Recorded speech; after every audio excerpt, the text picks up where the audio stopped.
All right, there we go.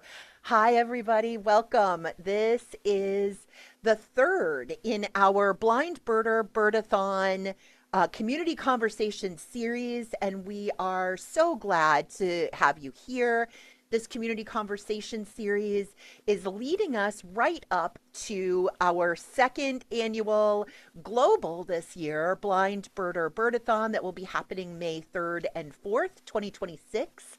Registration will be opening very soon, and we're so grateful that you are here and in community with us as we get closer to that. I want to just take a moment to introduce myself. My name is Kat Fribley. I am the executive director here at Birdability, and I am a fat, white, middle aged woman. Today, I have an incredibly messy bun that is higher on my head than maybe ever before. I'm going for height today. It's purple and brown and gray, and I'm wearing big green glasses as well as a green scarf and sweater. And the wall behind me is red with a bunch of plants.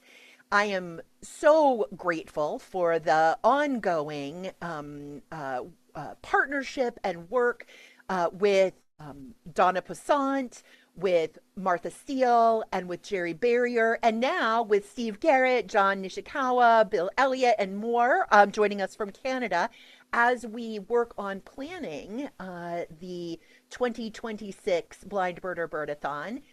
And tonight, I have the absolute joy to say that we're really glad to be joined by Jerry Barrier as our presenter.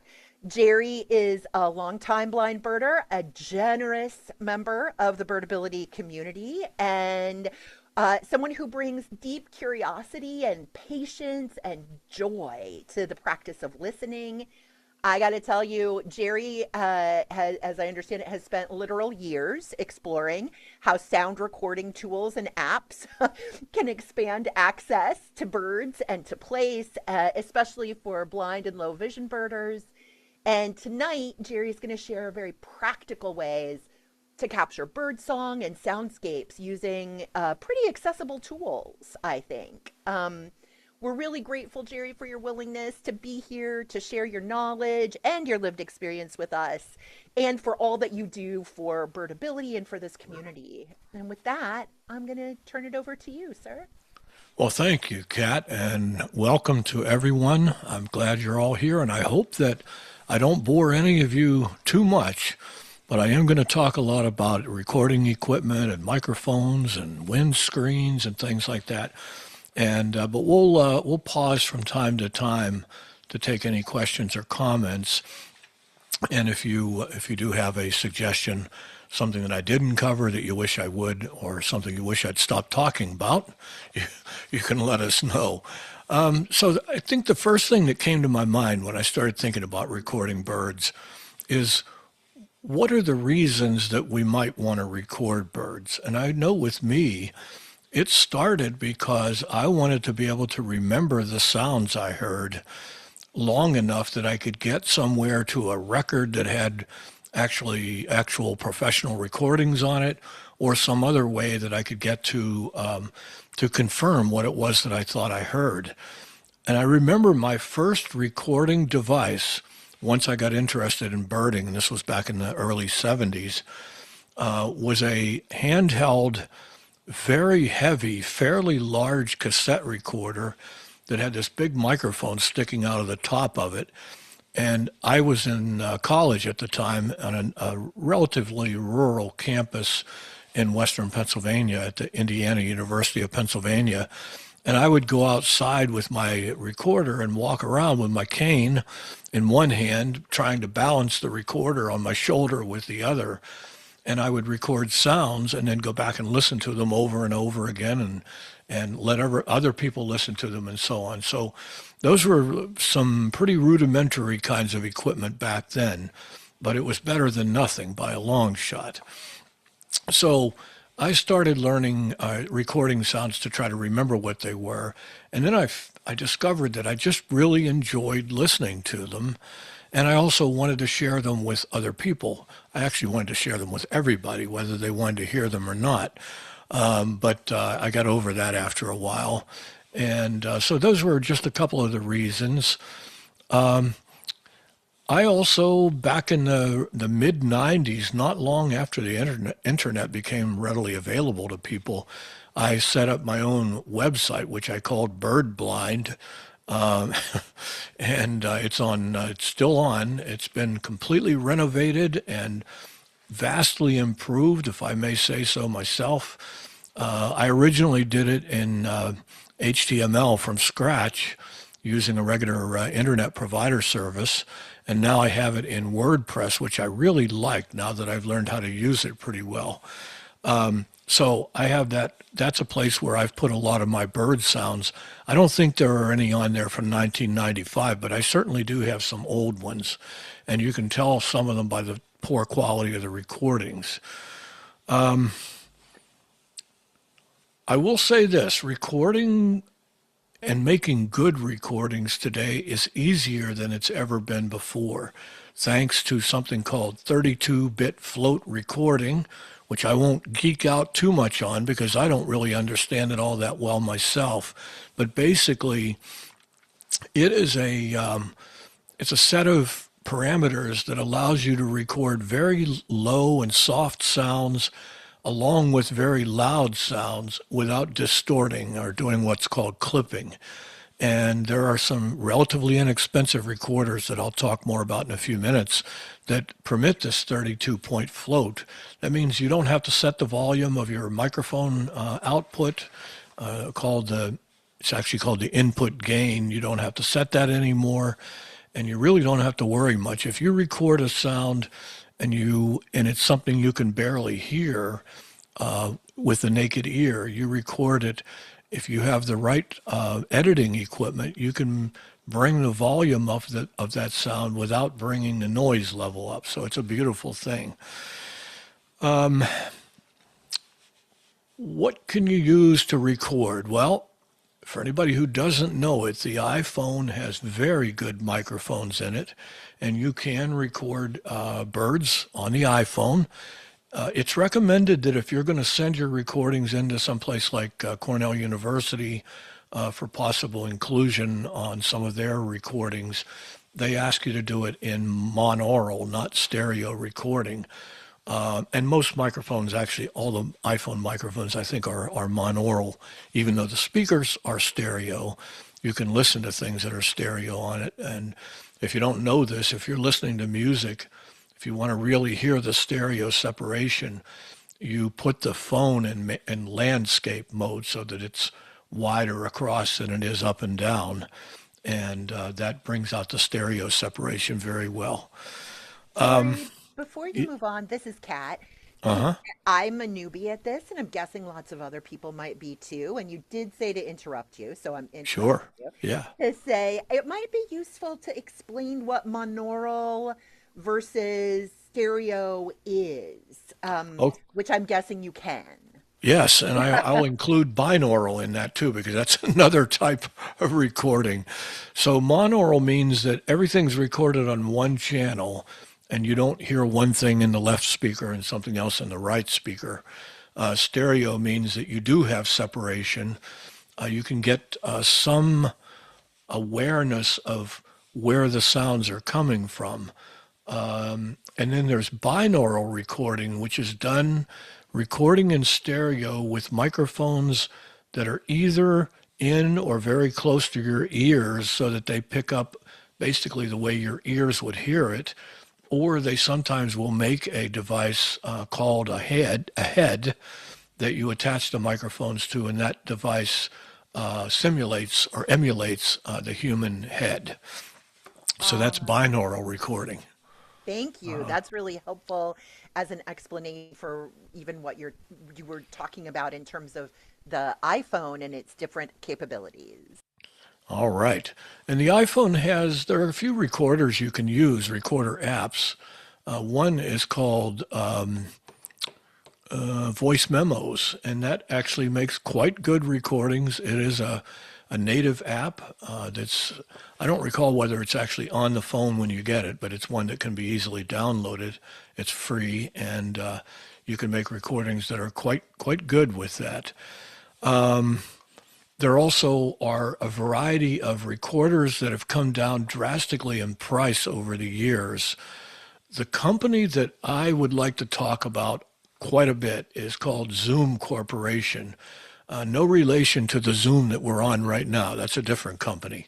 But the Zoom Corporation, a few years ago, took on the responsibility of making some of their recorders blind friendly, and they put talking menus in them and made their user guides accessible for the most part, and did a number of other things to make their recorders readily usable by somebody who is blind. And believe me, this is a huge step forward because not too many years ago, I remember buying a recorder that was considered a fairly decent recorder, and I had to have a Braille cheat sheet with me all the time to remember, okay, now do I hit this button 9 times to get to what I want, or do I hit this one 3 times and the next one 2 times? And that's really not an exaggeration because it had no voice output at all on it as far as menus.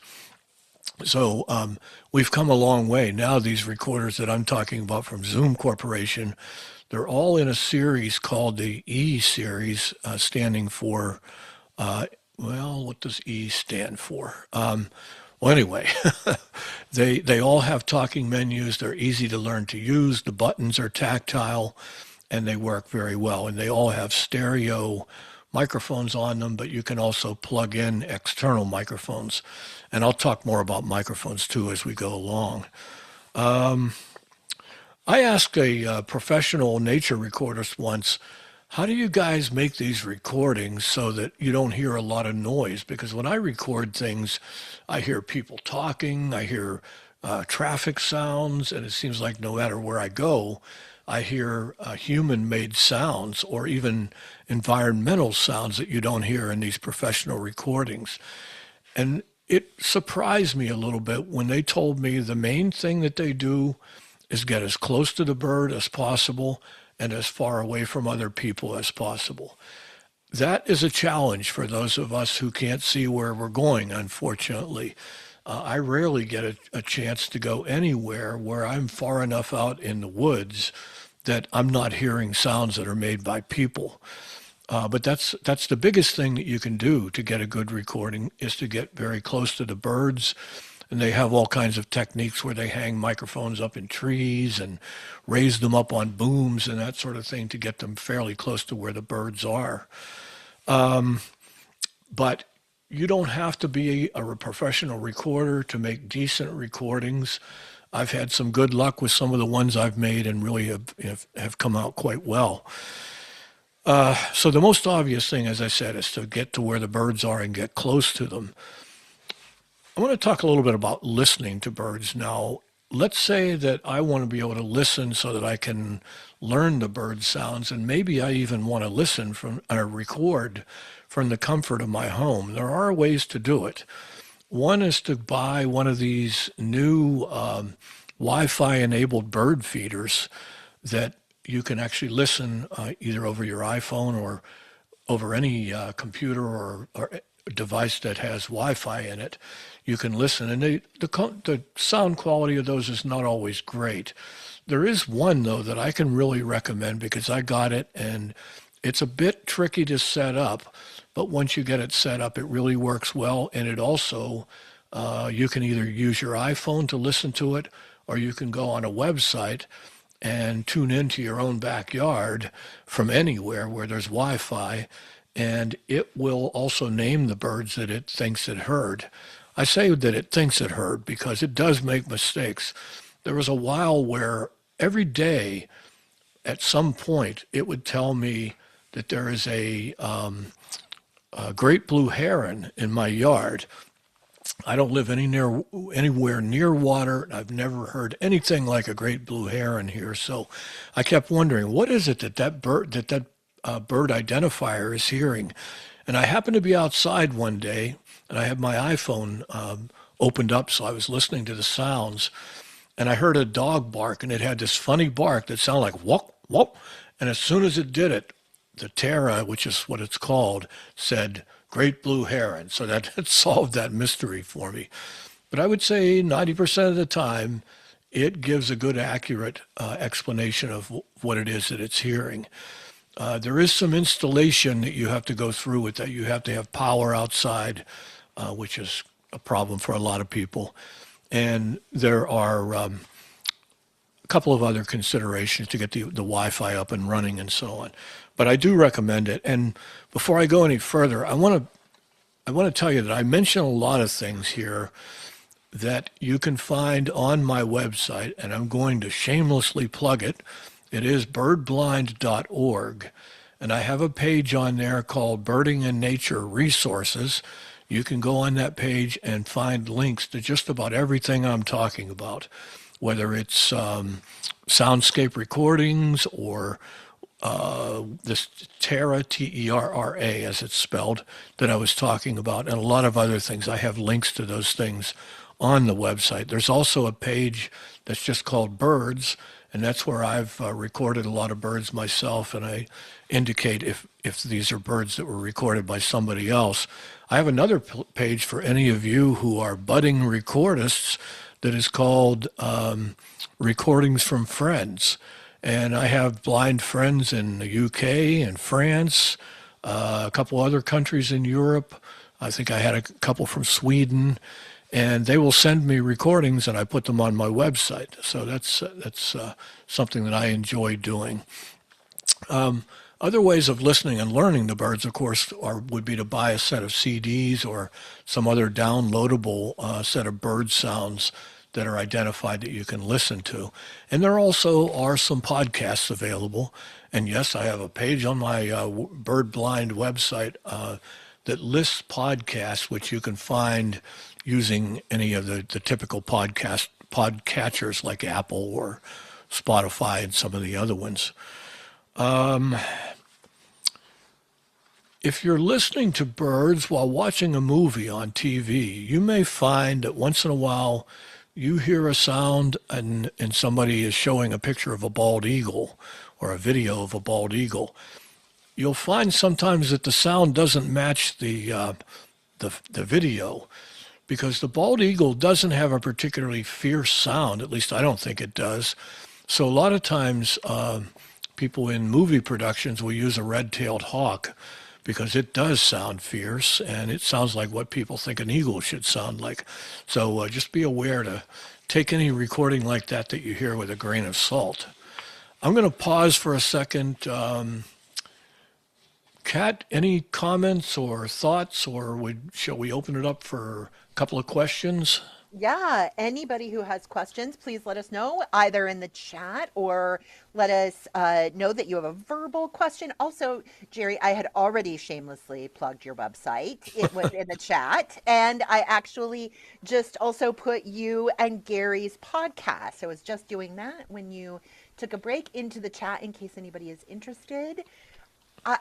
Folks, are there any questions that you have specific to recording bird sounds? Yes, we have a question. What is considered a good sample length? That's a great question. I'm sorry, a good...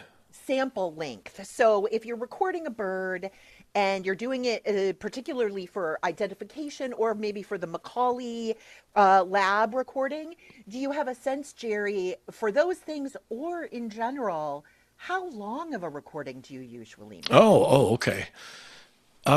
I would think a minute at least if you can get it.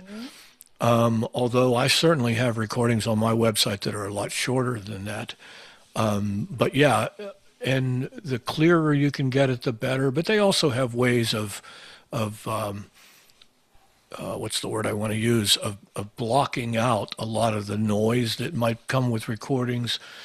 There are lots of plugins that can be used on the high-end editing software that will enable you to do things like, let's say that there's a rumbling sound from an airplane or something. You can block out everything under, say, 200 or 400 hertz, and that works well. But when you do that sort of thing, you also degrade the recording a little bit, because That's just the way it is. When you start removing things or enhancing parts of the range, the frequency range, it can cause artifacts and some other things. So the really professional recorders prefer as little processing as is possible. Were there any other questions at this point? Nope, that was the one that we had. Thank you for answering that. So at least a minute is best. Yes, All that would right. be my opinion on it, but they would take shorter than that, I'm sure. Sure. While you were mentioning podcasts and that sort of thing, and I know my friend Gary is on here, I just want to tell everybody the best podcast you'll find on my website is called Any Bird, Any Body. And it is done by my friend Gary and me. He does the good parts and I do the editing. But he's a great co-host on most of the podcast episodes. Not all of them. We've done a couple solo, but we really enjoy doing the podcast. And I do think they're coming along. We're learning. We've done about 15 episodes so far, and we're getting better and better at it. So I hope you will listen to Any Bird, Any Body, and it's separate words. So 4 words there. I want to spend a few minutes talking about microphones, and then I will talk more about recorders and which microphones might work with which recorders. Microphones are a lot of different kinds. I mentioned already that the microphones in the iPhone are quite good, but they're not very directional. There are other microphones, such as one that's called a shotgun mic, that's shaped like, if you're familiar with what a cattail, the plant called a cattail, is shaped like. It's a long, slightly conical cylinder, maybe 10 inches long, and it is directional to a great extent. It rejects sounds off the sides, and it really focuses in on whatever you've pointed the end of it at. So that's one type of a microphone. Most external recorders have built-in microphones, which are certainly not as good as external microphones, but they can be good in a pinch, not a finch, a pinch. I often will carry a small recorder in my pocket so that if I hear something, I can get a quick recording of it rather than have to get my iPhone out and open up the iPhone app and all that sort of thing. And that's fine for that. I would probably not be likely to send a recording to Cornell University that I made with built-in microphones, though. Shotgun mics tend to be what are called condenser mics, which means that they require a certain type of power to operate. And most of the recorders that I'm going to talk about do provide this. It's called phantom power. It varies between 24 and 48 volts. And it's a very low current, but fairly high voltage type of power that enables the microphone to be very sensitive. The drawback to those is that they pick up every sound.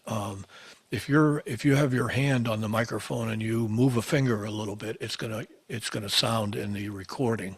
So you have to be careful with that. There are unidirectional microphones, such as the shotgun mic that I mentioned a little while ago. I started using one of those. I got it from a company called Sennheiser, which is a German company, and they're relatively expensive. They can be between maybe $200 and $500 for a shotgun mic. Over the years, I have become so enamored with stereo that I don't use a shotgun mic as much anymore, because most of those are what they call monaural or single channel. I have a microphone from Audio-Technica, which is a good company that produces sort of mid-range microphones, and it's a stereo microphone, and it's shaped very similar to the shotgun, but it does not focus in on a single sound the way a shotgun mic can. I mentioned the binaural microphones. They're sort of a specialty. You can buy ones that clip to the arms on your glasses. You can actually buy ones that you stick in your ears, and they look pretty much like headphones, but they're actually microphones. And I love binaural recordings, and for anybody who wants to check it out on my website. I think this is going to become just a big commercial for my website. I really am proud of it. I love working on it, and I keep adding to it all the time, but I have a page called Binaural Recordings. And one of them has nothing to do with birds, but I hope you'll listen to it. It's called the Virtual Barbershop, and it's a simulation of a guy getting his hair cut, and the barber's walking around him, and you can hear the clippers. And if you have headphones on, which I highly recommend if you're listening to binaural recordings, you almost want to, what's the word? You want to flinch because it feels like the scissors are about to cut your ear. But it's kind of a fun thing, and it was created to display what a binaural recording can sound like.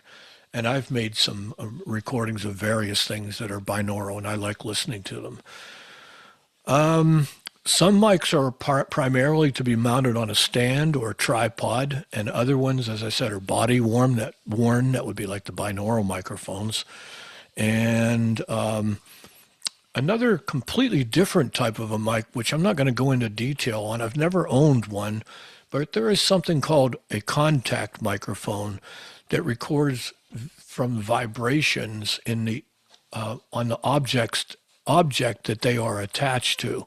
Like if you put if you have a rotting tree stump and you put a contact mic on it, you can hear the sounds of the ants and other animals as they're moving around in the rotted stump and chewing and that sort of thing.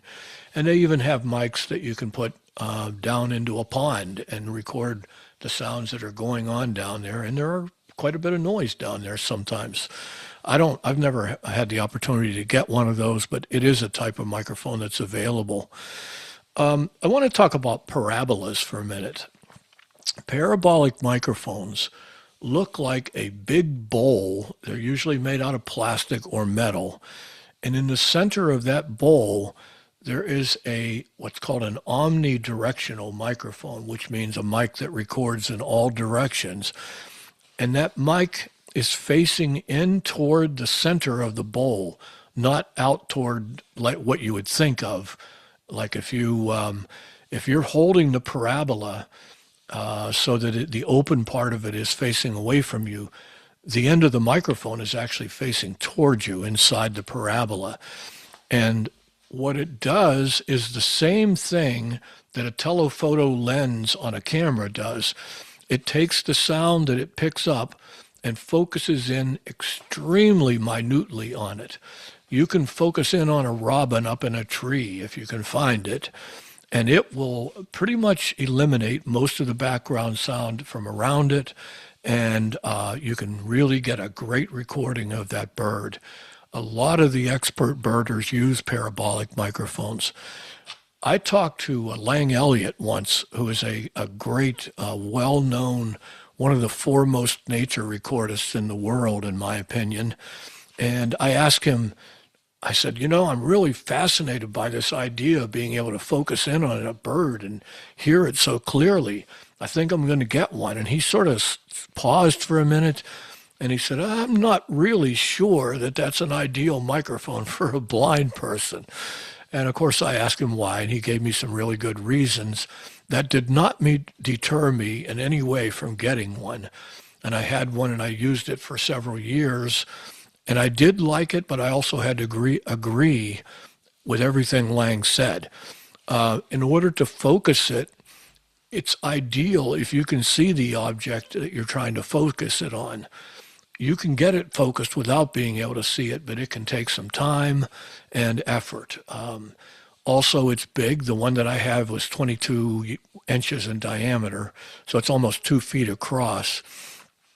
You can take it apart, and you can actually roll the parabola up because it's made of flexible mylar, actually. You can roll it up almost like a magazine and put a rubber band around it and then carry it around, but you don't want to be holding it that way when you're out in the field hoping to catch a good recording. So you're typically carrying it along with there's an amplifier that goes along with the microphone. The one that I had, which was from a company called Wildtronics, which I really like, but it had a parabolic microphone in the center of it and also a set of stereo microphones. So I could be recording three channels at one time. I would get the left channel, the right channel, and the center channel, which was the parabola. And I could take an audio editing program and manipulate those channels so that they sounded the way I wanted them to. And it was a lot of fun to work with, but in all honesty, I didn't get a chance to go out as much as I wanted to use it. And I ended up selling it and trading it in so to get the money to buy another microphone from Wildtronics, which is a soundscape microphone. So what is a soundscape? A soundscape is simply the sound of everything in 360 degrees around you, wherever your recording equipment is. And I really enjoy listening to soundscapes. So my soundscape microphone is shaped somewhat like an old-fashioned boom box, like you find the speakers sticking way out on the sides. And in the center, there's some apparatus where the microphones and the knobs and the amplifier is and that sort of thing. It's not very heavy. It's about 18 inches, I think, from left to right. It's big enough that I had to get a special backpack to carry it in because it's long from left to right, so it doesn't fit well in a typical backpack. But it records in stereo, but it is stereo it's set up so that the microphones record as if you were sitting there, and they record things from behind you and in front of you and off to the sides all at the same time. And I like using it. It's a lot of fun to record with. I record everything. Last time I was down visiting my son in Tennessee, I recorded the train that goes by near his house and got the whistle and everything. And, I also like recording jet planes that are going overhead. Once in a while, my wife will take me to a place near Logan Airport in Boston, and we will just sit there and I'll record the sound of the planes coming in or taking off. And sometimes we've been close enough that I almost felt like I needed to duck because the planes sound like they're right overhead. I think they were probably 500 or 1,000 feet up, but that's a great way to test your equipment is to record something loud like that, because if you don't have things tuned up properly, you'll get a lot of distortion. Microphones can have different types of cables that they need to use. There's one type called the dynamic microphone, which doesn't require any phantom power or anything like that. That's typically used in studios, and they're not as sensitive as the other types of mics. They tend to use a cable that's called an XLR cable. It's got a round barrel shape plug that has three prongs in it that stick into a socket on the device that you're plugging it into. Those cables help to reject any kind of radio interference that may be in the area. They don't do it perfectly, but they do get rid of a lot of it. Then there's something called plug-in power, which would be used by microphones that have a 3.5 millimeter, or what used to be called an 1/8 inch plug, typical of a stereo headset plug that would plug into a radio or something. That kind of a plug and jack. The jack is the female and the plug is the male, by the way. Those can have this plug-in power, which is generated from the batteries that are used to operate your recorder. Those are not as sensitive and not as high-end as the ones that have the phantom power. Jerry, can I pause you to ask a question, or would that ruin your flow? Not at all, no. Go right Okay. ahead. Great. We have a question in the chat about directional microphones that connect to your iPhone with Bluetooth. Are you aware of any directional microphones that would? I know you've been telling us about some really big kinds of equipment, cost wise and otherwise, but are there directional microphones that would work right with your iPhone in terms of Bluetooth capacity? There actually are. They're binaural, which means that they record the way your ears would hear them. the sounds, and they are Bluetooth. There's one from a company called Sennheiser that I mentioned earlier when I was talking about one of the other mics. And there are various things that you can plug into an iPhone that will enable you to record from it. The problems that I've had sometimes is that we need to be able to hear voiceover on the iPhone to operate it. And sometimes when you plug something in, or even when you use Merlin Bird ID, which I'll talk about in a minute also, you lose some of the ability to hear voiceover. It will either, in some situations, it turns the volume way down on it, so you have to put your phone up to your ear to hear it. And in other situations, you actually lose the voiceover while you're recording. But yes, and they're coming out with more and more things all the time that can be plugged into an iPhone or used by Bluetooth that will do just lots of things, including recording. Before I get off microphones, I want to talk about wind screens. If you're going to use a microphone to record outdoors, you really need to have a windscreen screen, and some of them feel like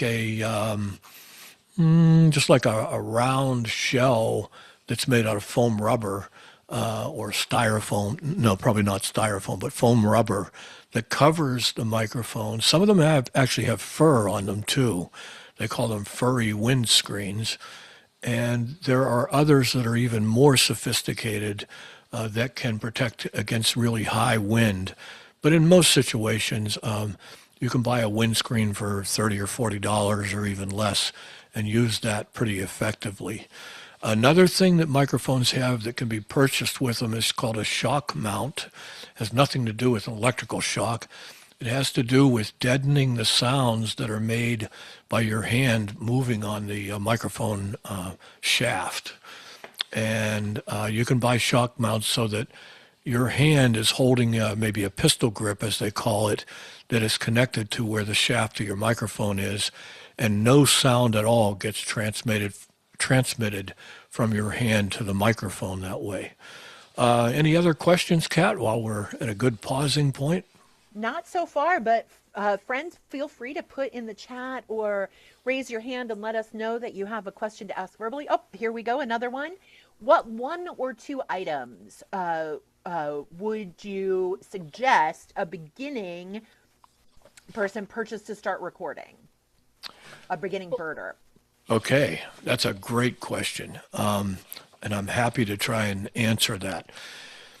If I were recommending to a new birder who wants to record, I would recommend buying one of the Zoom Corporation recorders, probably the one that's called the H4E, which has XLR jacks on it.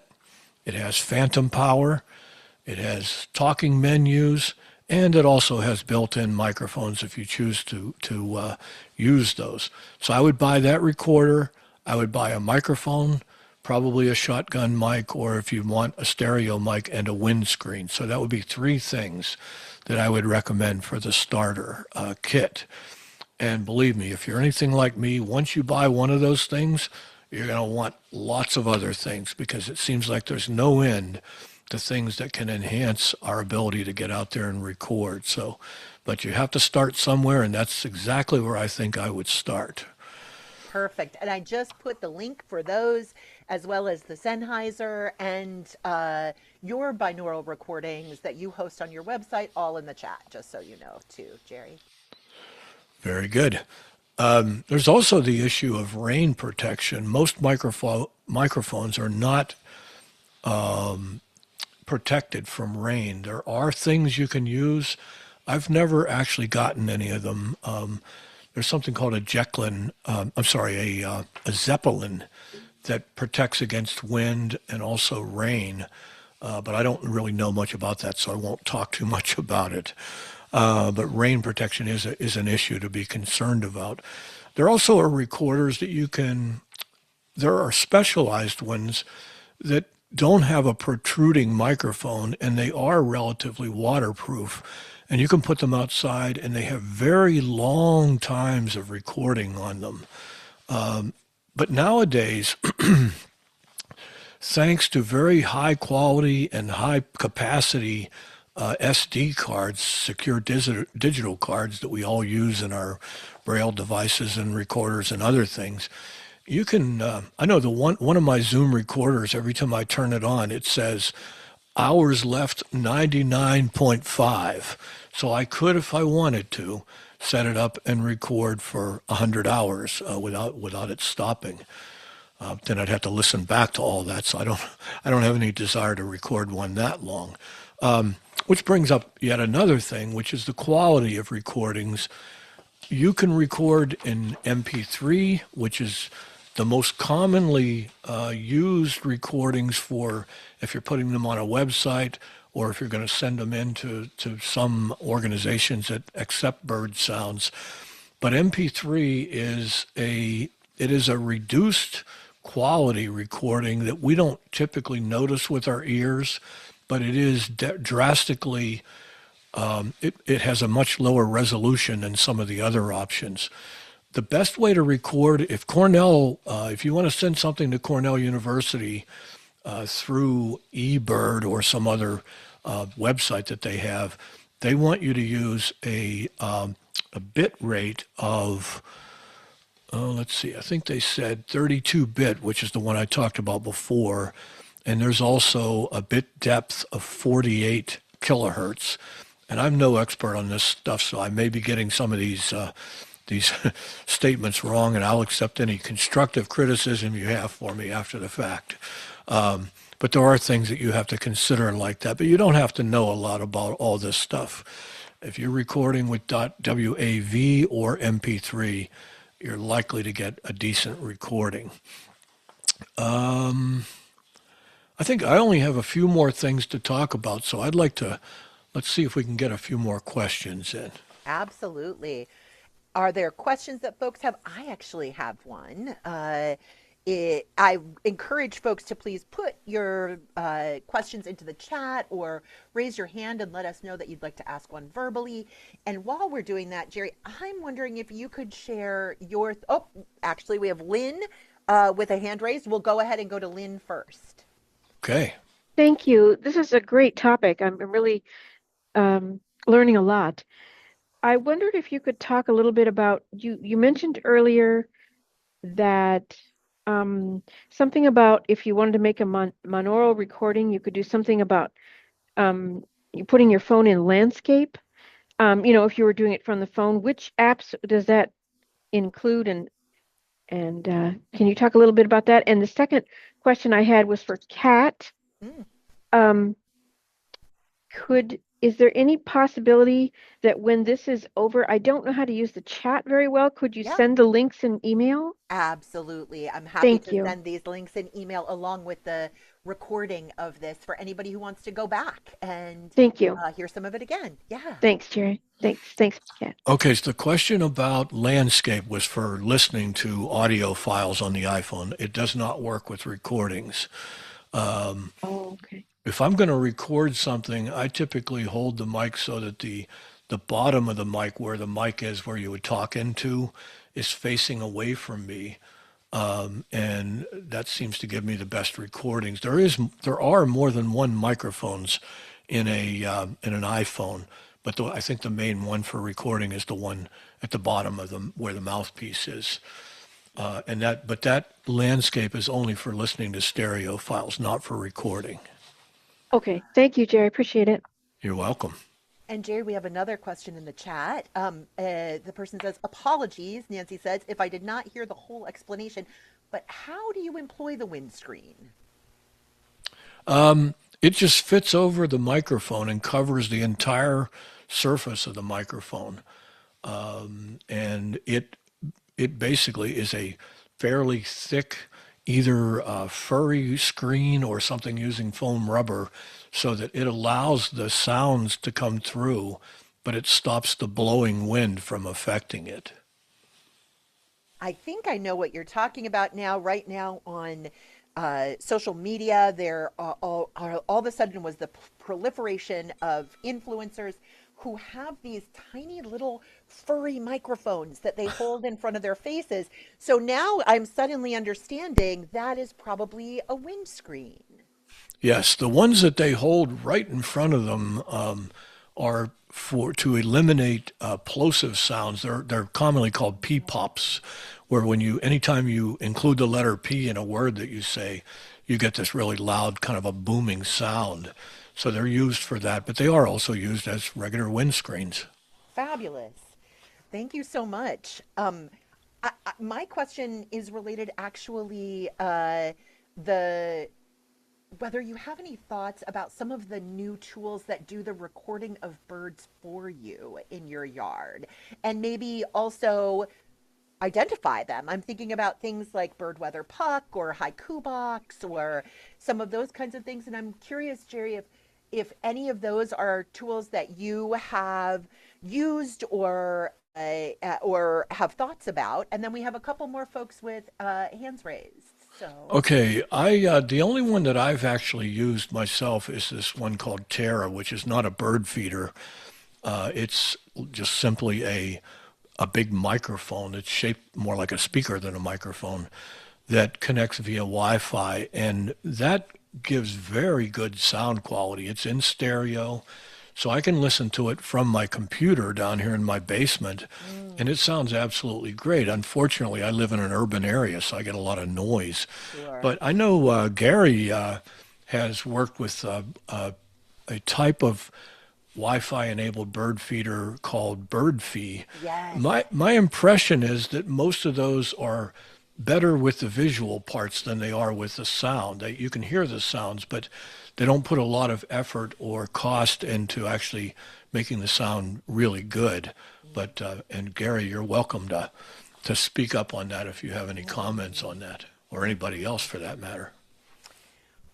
And while we are waiting for that, I see also Nancy has a hand up. Oh, Gary says they're working on it in the chat. That's a good diplomatic answer. Nancy, I'm curious about your question. Hey, thanks so much. My name is Nancy, and I wanted to thank Jerry so much for all of your incredible knowledge. I can't wait to go to your website. I wanted to make a comment and ask a question. I've listened for a long time to Bird Note podcast, and they had an offshoot podcast called Bird Note Soundscape featuring the work of Gordon Hempton, who did a lot of. Absolutely. He was wonder. I don't know if he's currently still with us, but he did some wonderful soundscapes, and I listened to them to help me go to sleep at night quite often. But I wanted to ask, that was the comment that I would share with people to listen to Gordon Hempton, his soundscapes. But my question, would you mind please just reiterating? I'm a beginner birder, so I'm not there yet for soundscaping. I thought I might start with some simple things, but if I'm looking long term to save money and get some of these nicer things for soundscape, would you please reiterate what you said earlier about the type of equipment that maybe an advanced beginner might use for recording soundscapes? I would say that the best way is to buy a soundscape microphone. The one I have is called a stereo ambient array microphone. And it has a handle on top of it. It's not heavy at all, but it is big. It's wide. But you can set that either on a tripod. I use a camera tripod for it. You can set it and you can aim it at a particular part of the yard or whatever you're recording, or you can set it so that the microphones are facing straight up in the air and it will record in all directions. And there are a number of things like that available, but the one I have, they retail for somewhere around $1,000. They're rather expensive, as is a lot of hobby equipment, no matter what hobby you're in. I want to mention a couple of quick things because I just realized I was very concerned that I would have way too much time on my hands and not enough to talk about, and it seems that that isn't the case. I want to make just a couple of comments about editing software. There are two audio editing programs I would recommend. There are others, but the two that I think are really good and blind friendly, one of them is called Studio Recorder, which was developed initially for recording talking books, and it was done by the American Printing House for the Blind. And it sells for a relatively low price. It's easy to learn, easy to use, and it does fantastic recordings. And you can also edit what you've recorded with it. In other words, you can take parts out of it or trim it up so that there's not a lot of silence and that sort of thing. If you really want to get into it, though, there's only one program I would recommend, and it is called Reaper. And I'm sure there is at least one person here tonight that's probably like cringing when I say that, because there, there is a real learning curve to get up to speed with Reaper. But the difference between Reaper and something like Studio Recorder is with Reaper, you can take a recording, make 20 or 40 or 50 changes to it, add reverb to it, put echo on it, and if you decide you don't like it, you can go back one step at a time through each of the changes you've made, all the way back to the original recording if you want to. That is not true of most what are called flat recorders, like a studio recorder. You make a change in a studio recorder, if you happen to save it, you're done. You know, you can't, there is no going back. But with Reaper, you can go back. Reaper has been designed to be blind friendly, and they're constantly updating. It's been around for quite a few years. It's used mostly by blind musicians, but I love it. I use it every day to edit things that I've recorded, and I really recommend it, but only if you really want to get into it, because it is. I've been using it now for about 4 years, and I feel like I'm at about a second grade level at this point. It makes what are called non-self-destructive recordings, meaning that you can do anything to them without destroying the original recording. Let's see. I want to make sure that there's not anything really big that I wanted to talk about.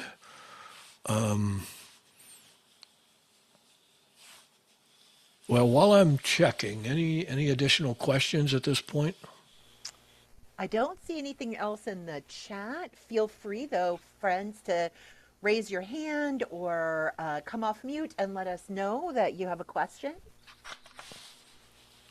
Okay. I wanted to talk just a little bit about the challenges that we face as people who are blind when we're out there recording. The biggest challenge for me is getting to the places where I want to go to record the birds. I remember my twin brother, I hope he doesn't listen to this podcast or this recording, but because I don't want to embarrass him, but he took me one time to a birding place, and he had a camera that had this like a little tinkling bell sound every time he would take a picture.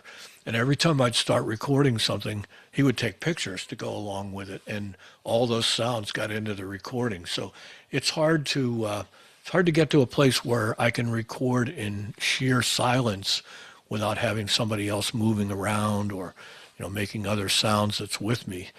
That's one of the challenges. Another challenge is actually finding where the ideal spot is to place the microphones, and then finding a way to get it there.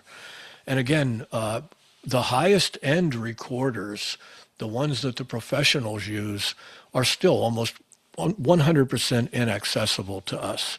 They don't have any talking menus. But the wonderful news is that these Zoom recorders, while they may not be the very high end ones, they are absolutely fantastic. And I feel like it's one of my greatest dreams come true, is those recorders, because they are so much better than even what was available 5 or 10 years ago. I think that's about all I wanted to talk about.